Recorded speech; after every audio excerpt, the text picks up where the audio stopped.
Hari ini saya sangat terharu, luar biasa, karena apa yang tadi diharapkan Gus Yahya itu tidak akan mungkin tercapai kecuali dari yang kecil-kecil dulu di dalamnya. Di tengah globalisasi yang sudah demikian lanjut, tidak ada satu kelompok pun yang bisa mengasingkan diri dari kelompok yang lain. Maka termasuk bagi kelompok Islam sendiri, kaum muslimin sendiri, kalau hanya berpikir untuk kemenangan Islam saja, dijamin mustahil, yang ada adalah kekalahan bersama. Dan sudah terbukti di mana-mana. Ini terbukti di Somalia, terbukti di Nigeria, terbukti di Syria, terbukti di Irak, terbukti di berbagai belahan negara. Tidak akan ada kemenangan, yang ada adalah kekalahan bersama, karena ujung dari perilaku semacam itu hanyalah kehancuran bersama. Yang waras tidak boleh mengalah terhadap mereka para pencuri agama yang menjadikan agama sebagai alat politik.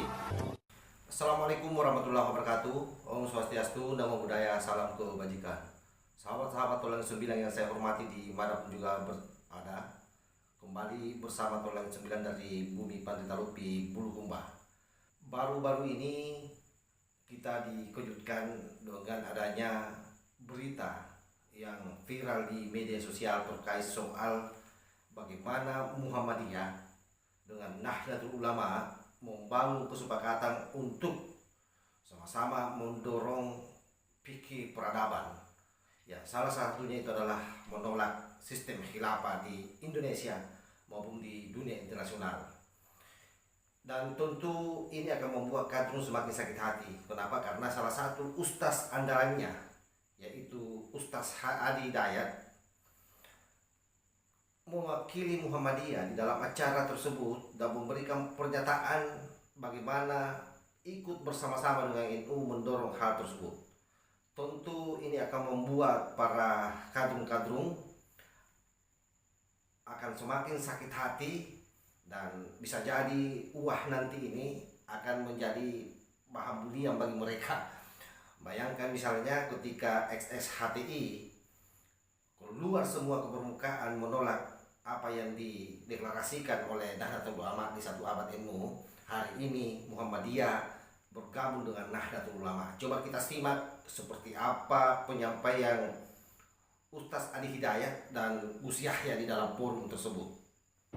Jadi saya bisa menggambarkan saat ini, dan saya sangat terharu sekali lagi, kalaulah abad kedua Nahdlatul Ulama ini bisa kita sandingkan secara yang bersamaan dengan menyatukan semua potensi kekuatan di Muhammadiyah, Nahdlatul Ulama, dengan satu visi kemanusiaan yang tadi beliau sampaikan, tapi dimulai dari Indonesia, membangun Indonesia dari persatuan Muhammadiyah dan NU untuk menginspirasi dunia membangun peradaban. Kalau kemanusiaan menang, Islam menang, Kristen menang, Jawa menang, Arab menang, semuanya menang. NU menang, Muhammadiyah juga menang. Hanya memperjuangkan kepentingan kelompoknya sendiri, melawan semua kelompok di luar dirinya, dengan tujuan untuk menaklukkan dan menguasai semua yang lainnya. Kita bisa lihat di dalam realitas bahwa itu mustahil terjadi, dan perjuangan semacam ini tidak mungkin akan mencapai kemenangan bagi kelompoknya sendiri. Apalagi apabila kelompok-kelompok yang lain juga punya sikap, punya perilaku yang sama. Ini hanya akan menghasilkan kekalahan dari semua, karena yang akan terjadi kemudian hanyalah kehancuran bersama. Tidak ada yang menang. Kita bersepakat bahwa di satu titik yang telah tadi banyak diulas, Indonesia ini bukan negara agama, tapi spirit menjalani kebangsaannya diisi dengan spirit agama. Maka tidak ada cara yang lebih baik, bahkan tidak ada cara yang nyata-nyata bisa kita pilih untuk memperjuangkan Islam selain dengan memperjuangkan kemanusiaan seluruhnya. Saya pikir sudah saatnya sekarang kita tidak berbicara lagi dalam konteks perbedaan NU Muhammadiyah dalam tatanan yang disepakati, tapi sekarang babnya adalah bagaimana membangun persaudaraan yang menyinergikan, sehingga gagasan-gagasan besar yang disampaikan oleh Gus Yahya tadi di depan, membangun peradaban, membangun kemanusiaan, saya kira bisa diinisiasi di bumi pertiwi ini melalui penyatuan dan sinergitas NU dan Muhammadiyah. Mari kita bandingkan dengan yang lain. Lihat Syria. Kenapa berbagai kelompok yang sama-sama Muslim di Syria tidak bisa rukun? Kenapa kelompok-kelompok sama-sama Muslim di Irak, di Afghanistan, di Nigeria, di Somalia, di Aljazair, di berbagai belahan dunia tidak bisa rukun karena mereka tidak punya kesadaran tentang persaudaraan sebangsa. Mereka tidak bisa rukun. Tapi NU dan Muhammadiyah bisa rukun karena punya kesadaran sebagai saudara sebangsa. Dengan adanya NU masuk ke abad kedua saat ini, di Surabaya ini, di kota pahlawan ini, saya kira ada narasi hebat yang penting kita sampaikan secara nasional dan internasional. Di tempat ini akan terdapat persatuan antara NU dan Muhammadiyah menuju gagasan ke depan.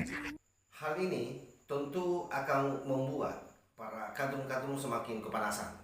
Terutama saya kira adalah yang paling meradang orang-orang HTI, di mana pasca dicetuskannya di dalam arena 1 abad Nahdlatul Ulama yang dibacakan langsung oleh Gus Mus, besoknya kemudian mereka semua keluar dan menolak apa yang menjadi rekomendasi 1 abad Nahdlatul Ulama. Penolakannya tentu itu tidak berarti buat Nahdlatul Ulama, apalagi hari ini dengan bergabungnya Muhammadiyah semakin besar. Artinya apa? Seluruh organ-organ atau ormas-ormas sempalan di negara ini semakin terjepit. Nah, ini yang saya suka ini, kalau Muhammadiyah sudah bergabung, alhamdulillah. Artinya mereka sudah punya kesadaran yang kolektif untuk bagaimana sama-sama memperbaiki bangsa ini dan terus berjuang untuk memperbaiki peradaban dunia. Karena kita tahu bahwa yang namanya sistem khilafah ini tidak saja membahayakan Indonesia, tetapi lebih awal sudah menghancurkan dan memperandakan hampir seluruh negara di Timur Tengah dengan dalih memperjuangkan Islam. Oleh karena itu, bagi Nahdlatul Ulama maupun Muhammadiyah, mereka bersepakat bahwa dengan memperjuangkan kemanusiaan, maka semua orang bisa menang.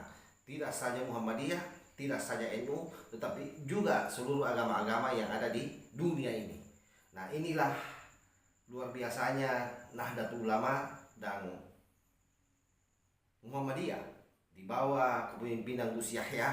Saya kira luar biasa, NU semakin memperlihatkan eksistensinya dan tidak membangun resistensi lagi dengan kelompok-kelompok, utamanya Muhammadiyah yang kita anggap selama ini bagaimana dominan. Apa yang disampaikan di publik itu mengglorifikasi apa yang dilakukan oleh orang-orang yang selama ini mendegradasi negara. Oleh karena itu, kali ini mereka pasti gigit jari dan pasti akan meradang.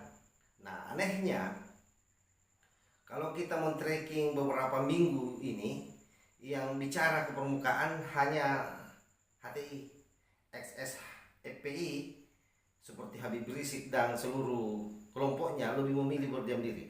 Mungkin mereka berpikir keras bahwa bahaya ini yang dihadapi ini adalah ormas terbesar di dunia. Kalau sampai kita menolak atau melawan apa yang menjadi narasi atau rekomendasi Nahdlatul Ulama, HTI ini yang kebablasan. Sepertinya memang kali ini mereka semua akan tamat riwayatnya. Karena bagaimanapun juga dua ormas ini adalah ormas raksasa di Indonesia yang memang mengilhami berdirinya bangsa ini. Artinya, secara tidak langsung kedua ormas ini bertanggung jawab terhadap keberlangsungan bangsa Indonesia. Wallahul muwaffiq ila aqwamit thariq. Wassalamualaikum warahmatullahi wabarakatuh. NKRI harga mati, Nusantara milik kita.